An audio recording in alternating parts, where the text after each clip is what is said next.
ஹல்லேலூயா. வேதத்துல திருத்துவம் இருக்குதா இல்லையா அப்படிங்கிறது அநேக சந்தேகம். ட்ரினிட்டி, இந்த திருத்துவ உபதேசம் வேதபூர்வமானதா அல்லது மனுஷனுடைய கற்பனையா?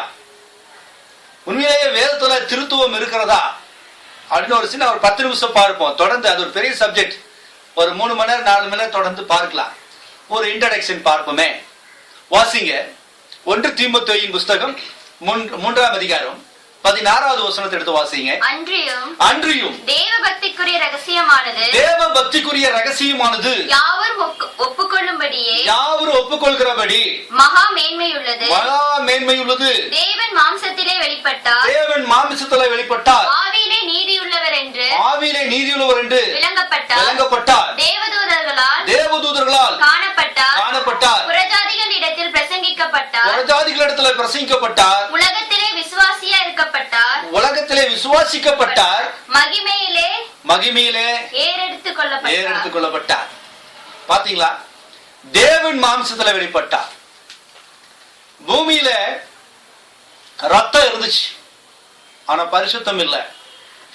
பரலோகத்துல பரிசுத்தம் இருந்துச்சு, ஆனா ரத்தம் இல்லை. மனுஷனுடைய பாவம் ரத்த சம்பந்தமான பாவம்.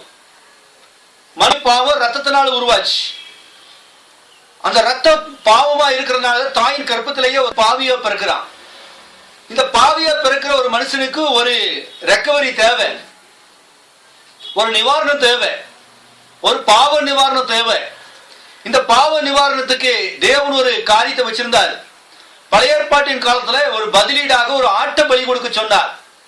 அந்த ஆடானது அது வெட்டப்பட்டு அது துடிச்சு செத்து பார்க்கும் போது பாவம் செஞ்ச மனுஷனுக்கு நம்முடைய பாவத்து நிமித்தம் இந்த ஆடு இப்படி துடிக்குதே அப்படின்னு சொல்லி ஒரு மனமாதல் உண்டாகும். அது ஒரு பாவ நிவாரணத்தை கொண்டு வந்துச்சே தவிர பாவ நிவர்த்தியை கொண்டு வரல. ஒரு டெம்பரவரியா தான் இருந்துச்சே தவிர ஒரு பெர்மனண்டா அது இல்லை. ஆனா தேவன் உலகத்தில் இருக்கிற எல்லா மனுஷனும் யாரெல்லாம் அவரை நோக்கி பார்க்கிறாங்களோ, யாரெல்லாம் மனம் திரும்புறாங்களோ, யாரெல்லாம் அவர் தேவனா ஏற்றுக்கொள்கிறார்களோ அவர்களுக்கெல்லாம் ஒரு பாவ நிவாரணத்தை நிரந்தரமா கொண்டு வரும்படியாக பூமியில தேவன் மனிதனாக வந்தார். தேவன் தன்னுடைய குமாரனை ஒருத்தரை உருவாக்கி மனுஷன் பாவத்துக்கெல்லாம் நீ போய் அடி வாங்கிட்டு வாடான்னு சொல்லி அனுப்பிச்சிருந்தாருன்னா அது எவ்வளவு பெரிய பாவம் பாருங்க. பைபிள்ல தேவன் குமாரனை அனுப்புனதாக இருக்கும் பாருங்க. தேவன் தம்முடைய ஒரே பேரான குமாரனை விசுவாசிக்கிறவன் எவனோ அவன் கெட்டு போகாமல் நித்திய ஜீவனை அடையும்படிக்க இவ்வளவாய் தந்தரலி உலகத்தின் மேல் அன்பு கூர்ந்தார். அப்ப தேவன் தன்னுடைய குமாரனை அனுப்புனதாக பல வசனங்கள் நம்ம பார்க்கிறோம். ஆனா பல வசனங்கள்ல தேவனே பூமிக்கு இறங்கி வந்ததாக பார்க்கிறோம். தேவன் நீதி உள்ளவர். மனுஷனுடைய பாவத்துக்காக தேவனே வந்தாரே தவிர தம் மகனுடைய கழுத்தை பிடிச்சு தள்ளல. தேவன் குமாரனாக வந்தார். பிதாவானவர் குமாரனாக வந்தார். அதுதான் தேவன் மாம்சத்துல வெளிப்பட்டார்னு பவுல் சொல்றார். ஒருவேளை திருத்துவத்தின் அடிப்படையில 3 தேவர்கள் இருக்கிறாங்க. பிதான்னு ஒருத்தர் இருக்கிறாரு, கிழவ மாதிரி முடியெல்லாம் வெடிச்சிட்டு ஒரு அங்கி போட்டு ஒரு கிழவ தாத்தாவை பிதான்னு சொல்றாங்க. இன்னொரு குமார் ரொம்ப யங்ஸ்டரா வாலிப பையனா மீசை இல்லாம அல்லது மீசையோட ஒரு வாலிபர், அவர் குமாரன். பரிசுத்தாவி ஒரு 2 ரெக்கை உள்ள ஒரு புறாவை காமிச்சிட்டு ஒரு மனுஷ கற்பனை. அது நிறைய தொலைக்காட்சியில் இருக்கிறதானே நிறைய போதகர்கள் நான் பரலோகத்துக்கு போனேன், பிதா குமாரன் பரிசுத்தாவியை நான் நேர்ல பார்த்தேன் கதை விட்டுட்டு இருப்பாங்க. அதெல்லாம் வஞ்சிக்கிற ஆவிகள். வேதத்தின் பிரகாரம் அப்படி இல்லை. பைபிள்ல ஒரு இடத்துல கூட திருத்துவம் அப்படிங்கிற ஆங்கிலத்தில் ட்ரினிட்டின்னு சொல்லுவாங்க. ட்ரினிட்டி அல்லது திருத்துவங்கிற வார்த்தை பைபிள் ஒரு இடத்துல கூட நீங்க காட்ட முடியாது. கிபி 325ஆம் ஆண்டு நெசையா மகாநாடு ரோமாபுரியில நடந்துச்சு.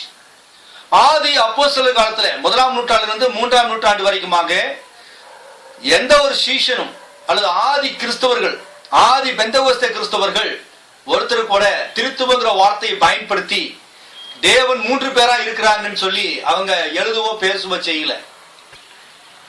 ஒன்றான மெய்தேவனாகிய உம்மையும் நீர் அனுப்பினவராகிய இயேசு கிறிஸ்துவையும் அறிவதே நித்திய ஜீவன். பாருங்க, இயேசு ஜெபம் பண்றாரு, ஒன்றான மெய்தேவனாகிய உம்மையும். மேல யாரோ ஒருத்தர் இருக்கிறாராம், அவர் சொல்றாரு ஒன்றான மெய்தேவனாகிய உம்மையும் நீர் அனுப்பினவராகிய என்னையும் அப்படின்னு அவர் சொல்ல.